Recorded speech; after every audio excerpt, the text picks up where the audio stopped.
BetOnline remains your number one source for all your sports betting this season. Everything from pro, college basketball, UFC, MMA, and more. You always find the latest odds, team matchup info, player news, and game trends at BetOnline. With live betting options, free contests, and live scores for almost any sport or game imaginable. Bet Online is truly the fastest and easiest way to bet all your favorite leagues and events. Head to the website today or use your mobile device to join and receive a 50% off welcome bonus with your first deposit. Make sure you use the promo code BLEAV, BLEAV, to receive your awards. BetOnline.ag, where the game starts, was a proud sponsor of the Bossman Show on your radio.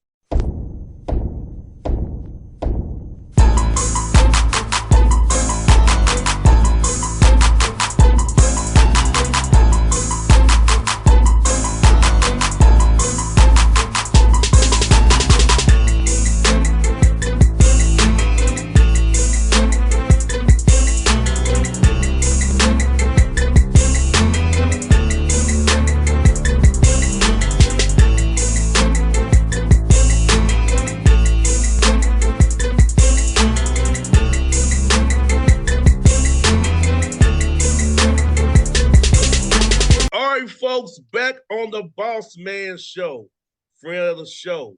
He only does things one way. We're going to Princess Anne, Maryland, to the Eastern Shore, where Harriet Tubman took our people through and got them out of what slave.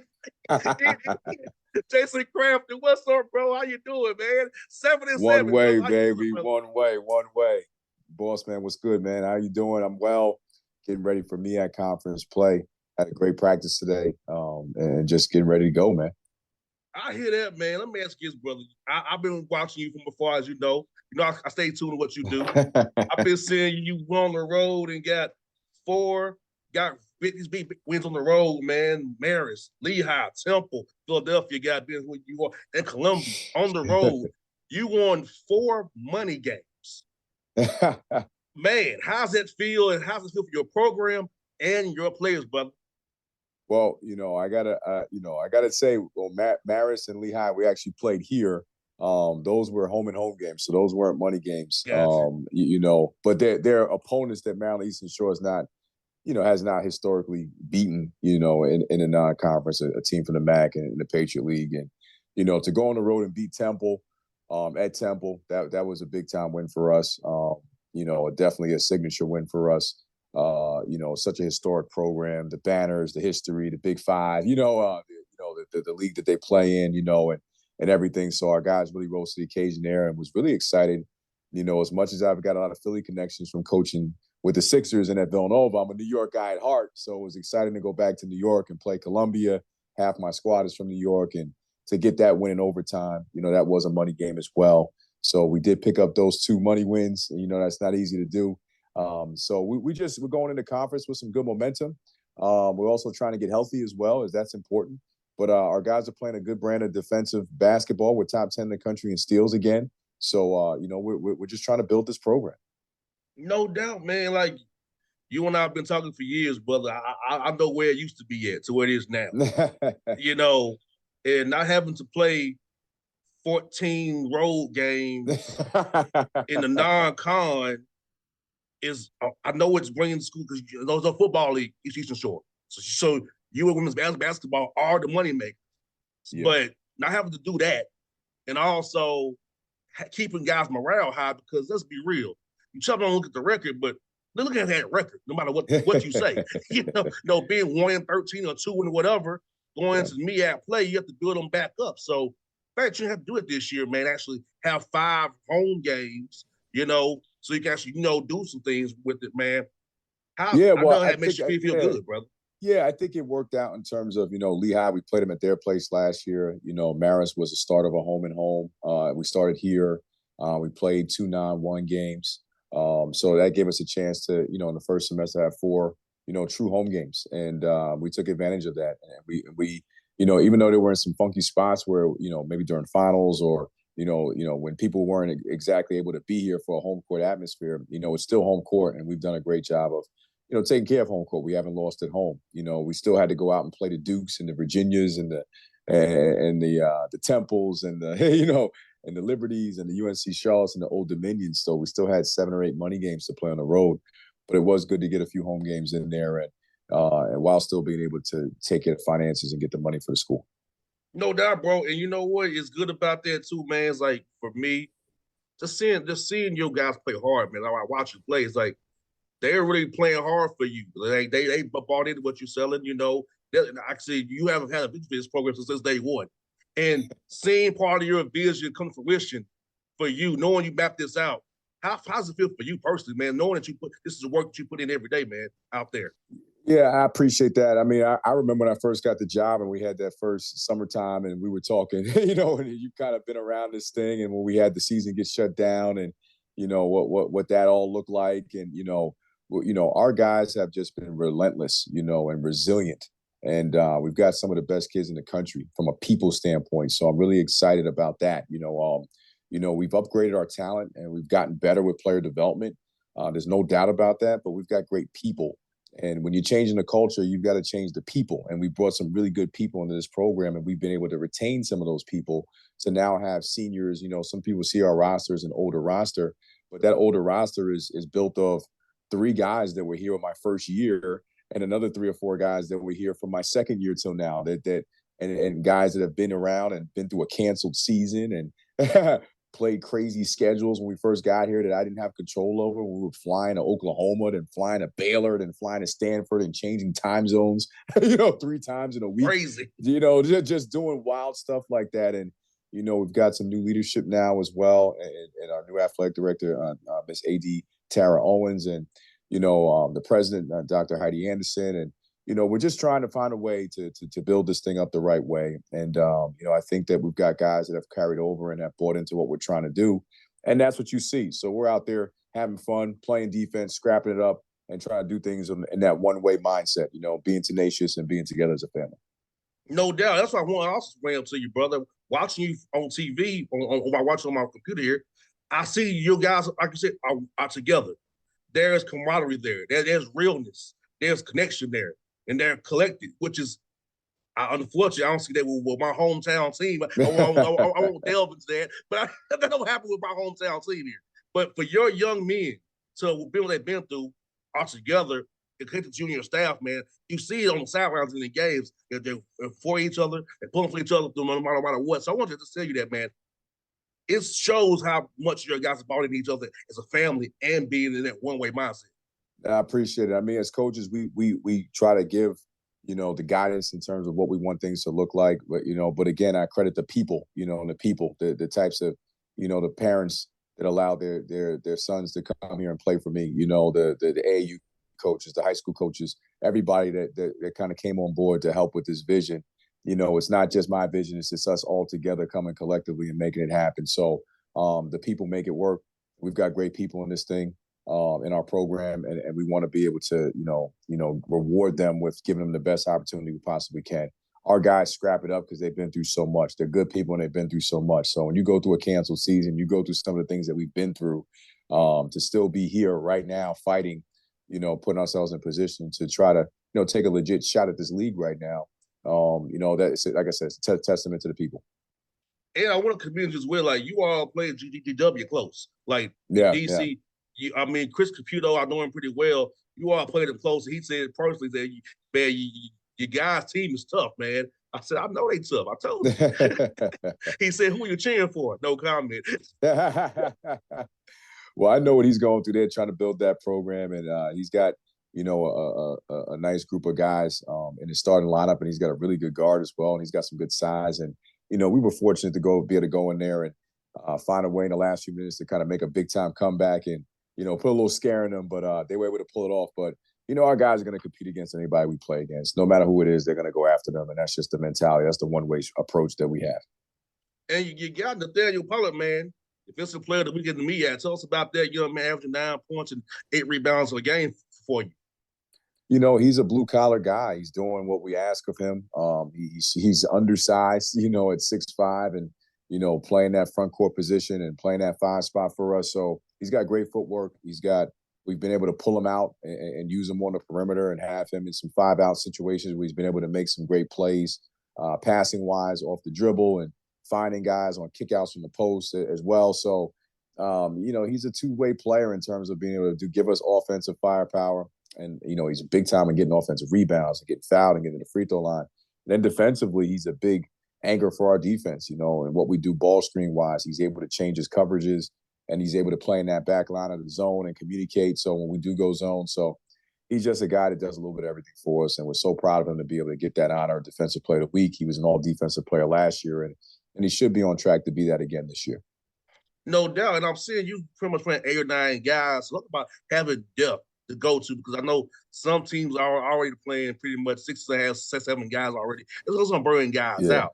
But you can go 8, 9, 10 deep if you have to. So it's about having depth, have been able to have options when things may not go your way. Okay, you go push this button here. So talk about that, brother. Yeah, it's a twofold thing. It's a testament to the people, the guys we have that, been able to improve our talent, and also with guys getting better. So we've improved our talent from a recruiting standpoint, and we've also gotten guys better with player development. And they're so scrappy, man. We had a scrimmage today, and these guys are going after it like it was the first day of practice. White was going at black, and it was, there's a competitive group, and they challenge each other every single day. And when you have that, it keeps everybody on their toes, so bench guys know that they're able to still compete for starter minutes, and starters guys know that bench guys are right there, so it makes it fun in practice every single day. And even more so now, I love the way they compete and go after each other, but then support each other, in the games, and they're just as happy to see their brothers do well as if it was them. And that's special, and that's unique.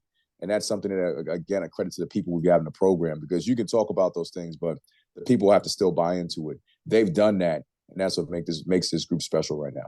I want to spotlight one more guy for you, Craft, Deshaun Phillips. Tell me about that young man and what he's doing for you guys on the court for, man.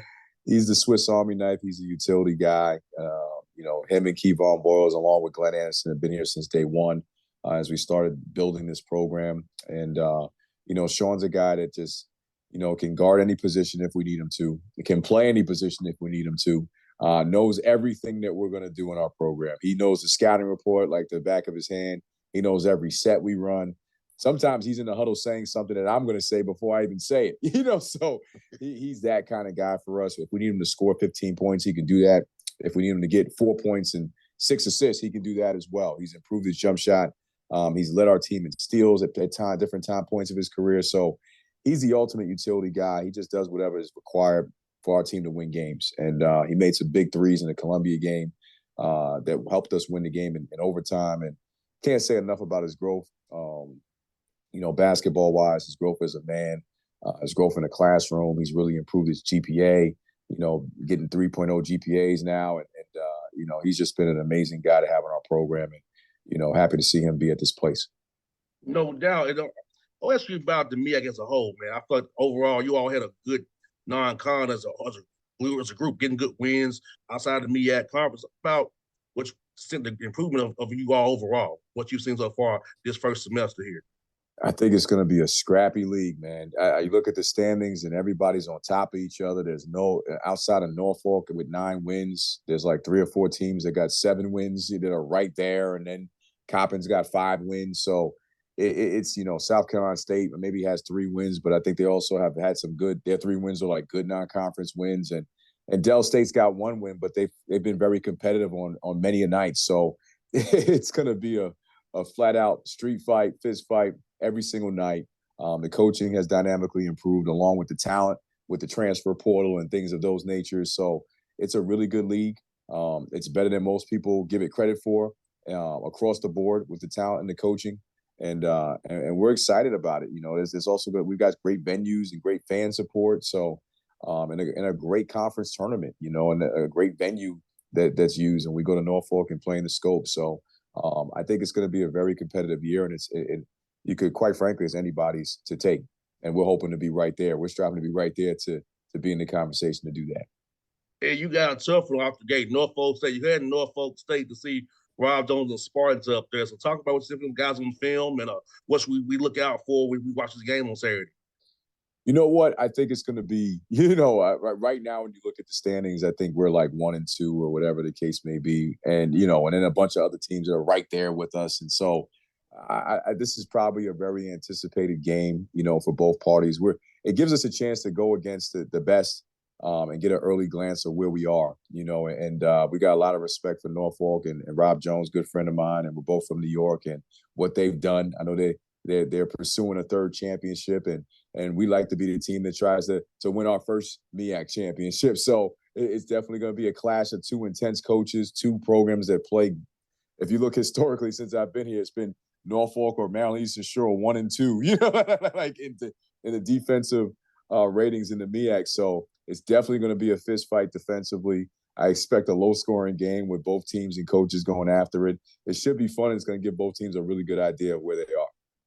Remind us of them old Knicks Heat series, them long, drawn-out, slow-paced series, man. So, yes. So let me ask you about your Knicks, man. How you feel about your Knicks, man? You know what? I've not been paid much attention to NBA basketball outside of when I took my team to see the Sixers play against the Raptors when we played Temple, a few weeks ago. So not as up to speed as I normally am when we have these conversations about what's going on in NBA basketball. I feel that, man. I feel that. Hey, you out here winning games. I get it, brother. I get that, man. But have your guys since going to the Wells Fargo Center? How was that? I was going to ask you about that, too. How was it for your guys going to see the Sixers play the Raptors that night? I think it was really cool. Guys got a chance to go down and see warm-ups and see the guys, work out before and see how that whole pregame operation goes 90 minutes before the game. And I thought it was a great experience. For some guys, that was their first ever NBA game to go to. So they've seen it on TV, but to see it up close, to see it live, to see, everything that goes into it, before game time, I think it was a great experience for them. And also kind of ignites a little bit more fire and a little bit more hunger when you're in the NBA arena, sold out, big time game and, all the energy and, the fan support and all of it. It's an NBA game. It's a great experience. So I think our guys really enjoyed it. And it was something that they'll cherish, for the rest of their lives. Now, I saw you on Twitter trying to take my job again, man. You out here doing podcasting again. I said, look at Crab out here trying to do what the boss, man. He wants to take my job in the future, man. How was that to do it again, brother? How was that, man? Talk about that, I went to school. I went to school for broadcasting, so I got a communications degree, and so every once in a while, I try to get it. I try to use it when I can, and and have some fun. And so yeah, I did. I jumped on and did a live high school game, with IMG Academy and the other day. And I'm always, I'll do some G League games in the spring and I'll hopefully do some more NBA stuff and come playoff time. And I'm always excited about trying to do anything I can to, use that college degree, man. So I didn't just play basketball in college. I got a degree and I got some good training at Nyan College on broadcasting and how to just do all those things. And I have a lot of fun when I get a chance to do it. Me and you about the same age. Even knows how it's changed. When we was in school, man, we didn't have no idea about a YouTube or, using the computer. It was all pretty much studio, doing the box, running the board. Like, it's like all that knowledge I had in my head is like, I really don't use it anymore. I use my laptop and my own, everything else. Yeah. Everything was radio. So, it was you were trying to get radio airtime. There was no podcasts and, like you said, YouTube or any of that type of stuff. So it was all about trying to get on the radio at that time. So trying to get a segment, trying to get a show. I had a little show at nighttime called The Truth at Night. And I used to have the old school at midnight. So I would talk radio. I would talk sports from 10 to like 11 to 10 to 12. And then at midnight, we'd have like an hour segment where we would play old school jams and people would call in and take requests.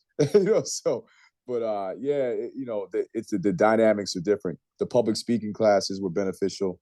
But all the multimedia stuff does not transfer over because technology has totally changed. So no doubt. Like turn on automation. Yeah. Like make sure you turn on automation. Make sure I was Big Sign Studio. Make sure once the show ends, turn on your automation. Yep. It's a new dynamic. No doubt about that. Bro, my gigs were 2 a.m. to 5. 11 p.m. to 2 a.m. Then I finally got in the evenings and I finally said got on the weekends. So that was my track from graveyard, semi-graveyard, evening to weekend. So, but yeah, bro, it's what we learned in school, man. Was like none of that stuff applies in 2023. Nah. Soundboards are different. The technology is different. Everything has grown. But it's so I try to stay as close to it as I can. But the on air stuff is definitely exciting for me. The production part, I don't know how to use all the equipment as much as I used to, but I definitely love the on air stuff and writing and those types of dynamics and doing the research and everything like that to be prepared for it. It's fun. So, like I said, use your college degree, man. After you're done playing, whatever you get into, you can still, find ways to use your degree. And I've done that by, doing some TV and broadcasting. I didn't mean you both doing that because I said, football for me, basketball for you.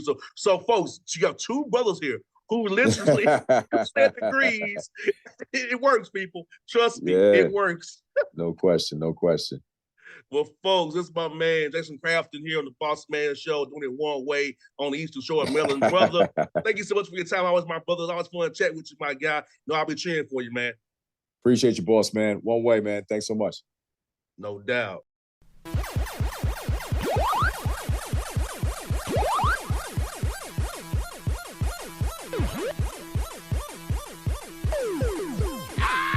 BetOnline remains your number one source for all your sports betting this season.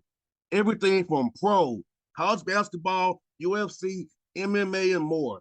You always find the latest odds, team matchup info, player news, and game trends at BetOnline.